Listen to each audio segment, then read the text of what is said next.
আচ্ছা, আপনার নাম কি? পূর্ণিমা মোদক, বাড়ি? চল্লিশা। বাড়ি চণ্ডীশাল। আচ্ছা, আপনি চোখে কি সমস্যা ছিল?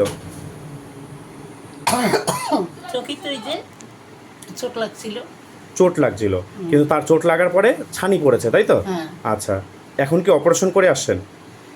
এখন তো এটা তো অপারেশন করিয়েছিলাম। করে আসলাম। প্রথমে কোথায় দেখিয়েছেন আপনি চোখ? ওই যে কি কয় এটা ফাটা পুকুর নাকি? ওইটা তো অপারেশন করার জন্য গেছেন। হ্যাঁ। প্রথমে ঘুঘুমারিতে কোথায় দেখিয়েছেন? ও, এই যে Ghughumari I centre. Ghughumari I centre এসেছেন। হ্যাঁ। তো এখানে ডাক্তারবাবু কি বলেছে? চোখে ছানি আছে, তাই তো? হ্যাঁ তারপরে এখান থেকে আপনাকে ফাটাপুকুর লায়েন্স আই হসপিটালে নিয়ে যাওয়া হয়েছে, তাই তো? হ্যাঁ, হ্যাঁ। তো কিভাবে গেছেন আপনারা? নিজেরাই গেছেন নাকি আমাদের বাসে গেছেন? ডাক্তারবাবুর বাসে গিয়েছি আমরা। আচ্ছা, হসপিটালের পরিষেবা কিরকম? খুব ভালো। খুব ভালো, তাই তো? আপনি তো এর আগেও একটা অপারেশন করেছেন, তাই তো? হ্যাঁ।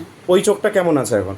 ওইটাও আছে, ভালো আছে। আচ্ছা, এবার দ্বিতীয় অপারেশন করলেন, তাই তো? হ্যাঁ, হ্যাঁ। ঠিক আছে, এখন অপারেশন করার পর এই যে নতুন চোখটা যেটা অপারেশন করলেন, এখন কেমন দেখতেছেন? আগের থেকে ভালো না খারাপ? আগের থেকে অনেক খুব ভালো। আগের থেকে ভালো। হ্যাঁ। আপনারা মানে আপনি আমাদের পরিষেবাতে সন্তুষ্ট তো? হ্যাঁ, হ্যাঁ। আরও মানুষকে বলবেন তো যাতে এখানে এসে চোখ দেখাক বা অপারেশনে করুক? আচ্ছা, অপারেশন করতে কোনো ভয় বা ভীতির কোনো ব্যাপার আছে?